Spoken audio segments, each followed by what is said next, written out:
Capítulo 36. Matthew Marchman estava fora da cidade quando Jay e Lennox chegaram, em Williamsburg. Podia ser que voltasse no dia seguinte, disse sua criada. Jay rabiscou um bilhete dizendo que precisava de mais dinheiro emprestado e que gostaria de ver o advogado mais cedo que este pudesse. Deixou o escritório de mau humor. Seus negócios encontravam-se na mais completa desordem e ele estava impaciente para fazer algo a respeito. No dia seguinte, obrigado a matar o tempo, foi visitar o prédio vermelho e cinzento de tijolos do Capitólio. Dissolvida pelo governador no ano anterior, a Assembleia reunira-se novamente, após uma eleição. A sala dos burgueses era uma sala modesta e escura, com filas de bancos de ambos os lados e uma espécie de guarita no meio para o presidente. Jay e uma porção de outros observadores ficaram ao fundo, atrás de um gradil. Logo ele percebeu que a política da colônia estava uma confusão. A Virgínia, a colônia mais antiga dos ingleses no continente, parecia pronta para desafiar seu rei legítimo. Os burgueses discutiam a última ameaça de Westminster. O parlamento britânico dizia que quem quer que fosse acusado de traição poderia ser obrigado a retornar a Londres, segundo uma lei do tempo de Henrique VIII. Era alto o nível das emoções na sala. Jay observou enojado um respeitável proprietário de terra após o outro levantar e atacar o rei. No fim, passaram uma resolução dizendo que aquela lei contrariava o direito dos súditos britânicos de serem julgados por um júri de seus pares. Em seguida passaram as queixas usuais sobre o pagamento de impostos sem ter voz no parlamento de Westminster. Sem representação, nada de taxação. Era a palavra de ordem deles.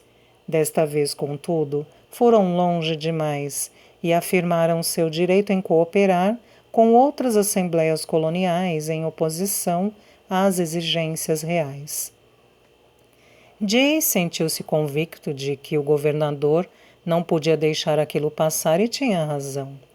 Pouco antes da hora do jantar, quando os burgueses discutiam uma questão menos importante, o funcionário encarregado de manter a ordem na Assembleia interrompeu os trabalhos para anunciar: Senhor Presidente, uma carta do governador. Ele entregou uma folha de papel a um escriturário que leu e disse: Senhor Presidente, o governador ordena o comparecimento imediato de todos os senhores na Câmara do Conselho. Agora eles estão encrencados, pensou Jay, vibrando de entusiasmo. Jay seguiu os burgueses quando se deslocaram em conjunto, subindo uma escada e atravessando uma passagem.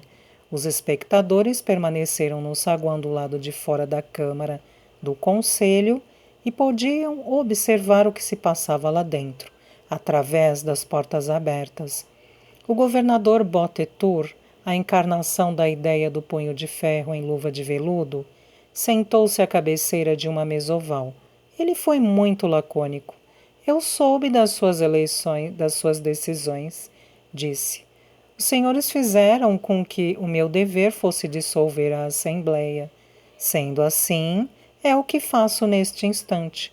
A Assembleia está dissolvida. Houve um silêncio atônito. Isto é tudo, acrescentou ele impaciente.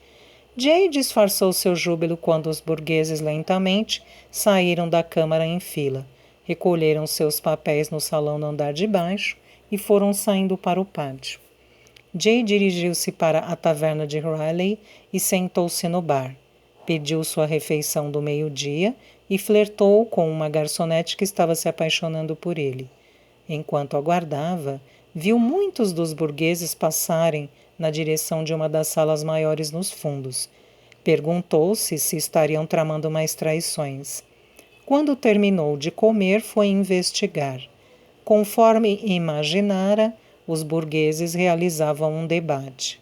Nem sequer tentavam esconder sua sedição. Estavam cegamente convencidos da correção de sua causa, e isto lhes proporcionava uma espécie de louca autoconfiança. Será que não entendem? Perguntou-se Jay. que estão desafiando a ira de uma das maiores monarquias do mundo. Será que imaginam que no fim conseguirão sair impunes? Não percebem que o poderio do exército britânico, mais cedo ou mais tarde, esmagará a todos? A resposta, evidentemente, era não. E tão arrogante eles eram que ninguém protestou quando Jay sentou-se numa cadeira no fundo da sala, embora muitos soubessem que era leal à coroa. Um deles estava falando e Jay reconheceu George Washington, um antigo oficial do exército que ganhara muito dinheiro especulando com terras. Não era grande coisa como orador, mas tinha uma determinação férrea que causou forte impressão em Jay. Washington tinha um plano. Nas colônias do norte, disse ele, os homens mais importantes haviam formado associações, cujos membros concordaram em não importar artigos britânicos. Se os virginianos realmente quisessem pressionar o governo de Londres, deveriam fazer o mesmo. Se jamais ouvi um discurso traiçoeiro, aí está um, pensou Jay. Os negócios de seu pai iriam sofrer mais ainda se Washington conseguisse fazer valer aquela ideia. Tanto quanto os condenados, Sir George expedia cargas de chá, mobília, corda, maquinaria e uma série de luxos e manufaturas que os colonos não podiam produzir eles próprios. O comércio dele com o norte já fora reduzido a uma fração do nível anterior, motivo pelo qual afirma entrar em crise um ano atrás. Nem todos concordaram com Washington. Alguns burgueses disseram que as colônias do norte tinham mais indústrias e poderiam produzir muitos artigos essenciais, enquanto o sul dependia mais das importações. O que faremos, queriam saber, sem linha de costura ou tecidos? Washington disse que podia haver exceções e o grupo começou a tratar dos detalhes. Alguém propôs que fosse proibido o abate de carneiros, a fim de aumentar a produção de lã. Antes que decorresse muito tempo, Washington sugeriu a criação de um pequeno comitê para resolver os detalhes técnicos. A proposta foi aprovada e os membros do comitê escolhidos. Jay deixou a sala revoltado. Quando atravessava o saguão, Lennox aproximou-se dele com uma mensagem. Era de Marchman. Tinha voltado, lera o bilhete do Sr. Jameson e se sentia muito honrado em receber o Sr. Jameson às 9 horas da manhã. A crise política distraíra Jay por um curto período, mas agora seus problemas pessoais voltaram e o mantiveram acordado a noite toda. Ora ele culpava o pai por ter lhe dado uma plantação que não podia fazer dinheiro, ora amaldiçoava Lennox por ter exagerado no esterco em vez de desmatar novos campos. Perguntou-se também se a safra não seria perfeita e os inspetores a houvessem queimado para puni-lo pela sua lealdade ao rei inglês. Enquanto ele se revirava na cama estreita, chegou inclusive a pensar que Lizzie tinha desejado que a criança nascesse morta, para irritá-lo. Foi cedo para a casa de Marchman. Aquela era sua única chance. Não importava de quem tinha sido a culpa, ele não conseguira fazer com que a plantação fosse lucrativa. Se não conseguisse mais dinheiro emprestado, seus credores iriam executar a hipoteca e ele, além de não ter dinheiro, passaria também a não ter teto. Marchman parecia nervoso. Providenciei para que o seu credor viesse a encontrar-se com o senhor, disse ele. Credor? Você tinha me dito que era um grupo econômico. Ah, sim, um pequeno logro, sinto muito. A pessoa queria permanecer anônima. Por que então ele decidiu revelar-se agora? Eu não poderia dizer. Bem, suponho que ele esteja planejando me emprestar o dinheiro de que preciso. Caso contrário, para que se dar ao trabalho de me ver? Eu me atreveria a dizer que o senhor tem razão, mas ele não me confidenciou seus motivos. Jay ouviu uma batida na porta da frente e vozes baixas quando alguém foi admitido. Quem é ele, afinal? Acho que eu deixarei que ele próprio se apresente. A porta abriu-se e entrou o irmão de Jay, Robert. Jay pôs-se de pé de um salto atônito. Você! Exclamou. Quando foi que chegou? Há alguns dias, respondeu Robert. Jay estendeu a mão e Robert apertou-a brevemente. Fazia quase um ano desde que Jay o vira pela última vez. E Robert estava ficando cada dia mais parecido com o pai. Robusto, carrancudo, lacônico. Então foi você que me emprestou o dinheiro? Disse Jay. Foi o pai, disse Robert. Graças a Deus. Eu estava com medo de não conseguir mais dinheiro emprestado de um estranho. Mas o pai não é mais seu credor, esclareceu Robert. Ele está morto. Morto? Jay desabou na cadeira abruptamente. O choque foi profundo. O pai não chegara a completar 60 anos. Como? O coração falhou. Jay teve a impressão de que lhe tivessem tirado um suporte de sob seus pés. Seu pai o tratara mal, mas estivera sempre presente, consistente e aparentemente indestrutível. De repente, o mundo tornara-se um lugar mais inseguro. Embora já se encontrasse sentado, Jay quis se apoiar em alguma coisa. Olhou de novo para o irmão. Havia uma expressão de triunfo e vingança no semblante de Robert. Por que ele estava satisfeito? Há mais alguma coisa, disse Jay. Por que você está com esse ar tão presunçoso? Agora sou eu o seu credor, disse Robert. Jay viu o que estava por vir. Sentiu como se tivesse levado um soco na boca do estômago. Seu porco, murmurou. Robert fez que sim. Vou executar sua hipoteca. A plantação de fumo é minha. Fiz o mesmo com High Glen. Comprei as hipotecas e executei. Aquilo lá agora também me pertence. Jay mal podia falar. Você deve ter planejado isso, disse com esforço. Robert fez que sim. Jay conteve as lágrimas. Você e o pai... Sim. Fui arruinado pela minha própria família. Você foi arruinado por você mesmo. Você é preguiçoso, insensato e fraco. Jay ignorou os insultos. Só conseguia pensar em que seu próprio pai planejara sua derrocada. Lembrou de como a carta de Murchman tinha chegado apenas alguns dias após sua chegada na Virgínia. O pai devia ter escrito antecipadamente, mandando que o advogado lhe oferecesse uma hipoteca. Antecipara que a plantação enfrentaria dificuldades e planejara tirá-la de Jay.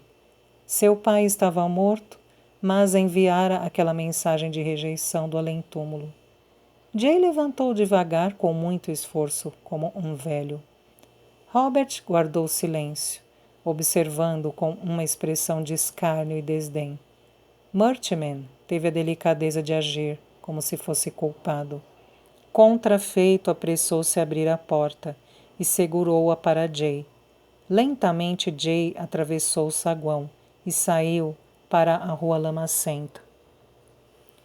Jay estava bêbado por volta da hora do jantar. Tão bêbado que até mesmo Mandy, a garçonete que estava se apaixonando por ele, pareceu perder o interesse. Naquela noite, Jay desmaiou no bar do Halley. Lennox deve levá-lo para a cama, porque acordou no seu quarto na manhã seguinte. Pensou em se matar.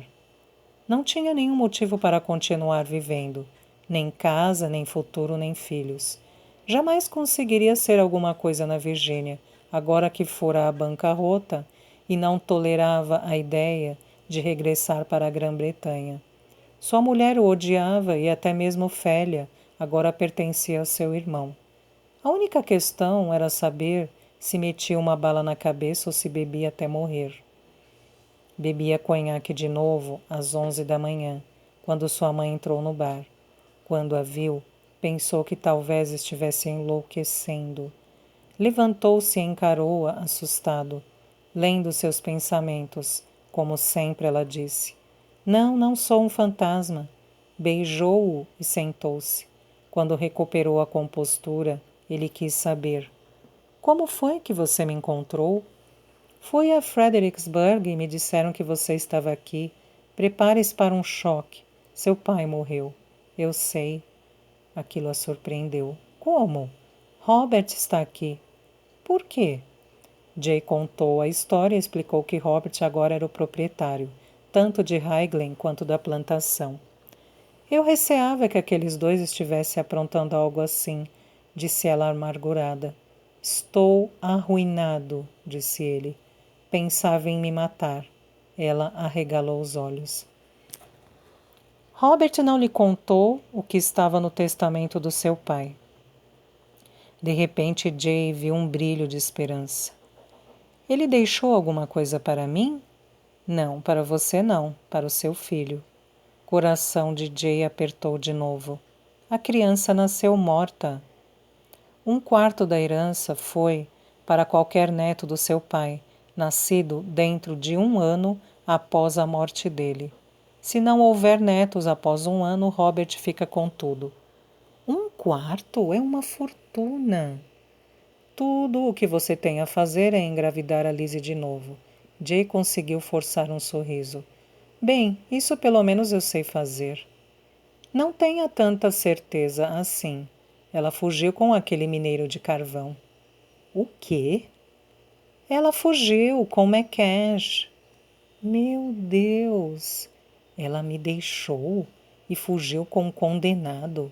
Era humilhante demais. Jay desviou o rosto. Nunca me reabilitarei disso. Meu Deus! Levaram uma carroça, 6 dos seus cavalos e suprimentos suficientes para começar diversas fazendas. Malditos ladrões! Ele se sentia ultrajado e impotente. Você não pode detê-los? Tentei o xerife, mas Lizzie foi esperta. Inventou uma história de que ia levar presentes para uma prima na Carolina do Norte. Os vizinhos disseram ao xerife que eu não passava de uma sogra rabugenta tentando criar caso. Eles todos me odeiam porque sou leal ao rei. A gangorra da esperança e do desespero foi demais para Jay, que mergulhou num estado letárgico. Não adianta, disse. O destino está contra mim. Não desista ainda. Mandy, a garçonete, interrompeu para perguntar a Alice o que ela desejava. Alice pediu chá. Mandy dirigiu um sorriso coquete para Jay. Eu poderia ter um filho com outra mulher, disse ele, quando Mandy afastou-se. Alice olhou desdenhosamente o traseiro ondulante da garçonete e disse: Não adianta, o neto tem que ser legítimo. Eu poderia me divorciar de Lizzie? Não. É necessário que o parlamento aprove, e uma fortuna em dinheiro, e de qualquer forma não temos tempo. Enquanto Liz estiver viva, tem que ser ela. Não tenho ideia de para onde ela terá ido. Eu tenho. Jay olhou espantado para a mãe. Sua esperteza nunca deixava de assombrá-lo. Como sabe? Eu o segui. Ele sacudiu a cabeça com incrédula admiração. Como foi que você fez isso? Não foi difícil. Perguntei a todo mundo se alguém tinha visto uma carroça, puxada por 4 cavalos, com um homem, uma mulher e uma criança. Não há tanto tráfego assim que as pessoas esqueçam. Para onde eles foram? Seguiram para o sul até Richmond. Lá pegaram uma estrada chamada de Trilha dos Três Desfiladeiros e rumaram para o oeste, na direção das montanhas. Eu virei para leste e vim parar aqui. Se você partir na manhã de hoje, estará apenas 3 dias atrás deles. Jay avaliou as palavras da mãe. Detestava a ideia de caçar uma mulher fugida. Fazia com que parecesse um idiota. Mas era a sua única chance de herdar. E 1/4 da fortuna do pai era uma vasta fortuna. O que faria quando voltasse com ela?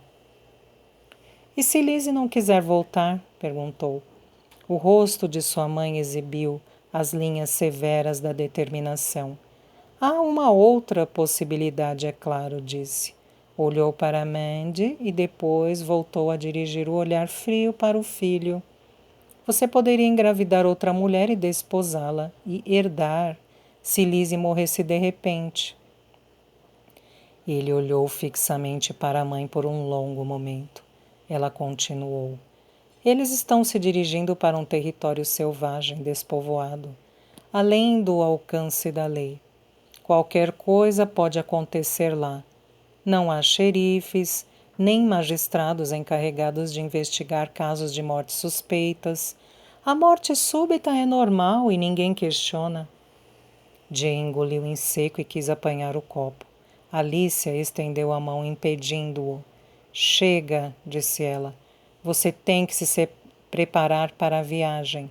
Relutantemente, ele desistiu do resto do conhaque. Leve Lennox com você, aconselhou ela. Se o pior vier a acontecer e você não for capaz de persuadir ou forçar Lizzie a voltar em sua companhia, ele saberá como resolver. Jay balançou a cabeça. Muito bem, disse. Eu vou fazer isso.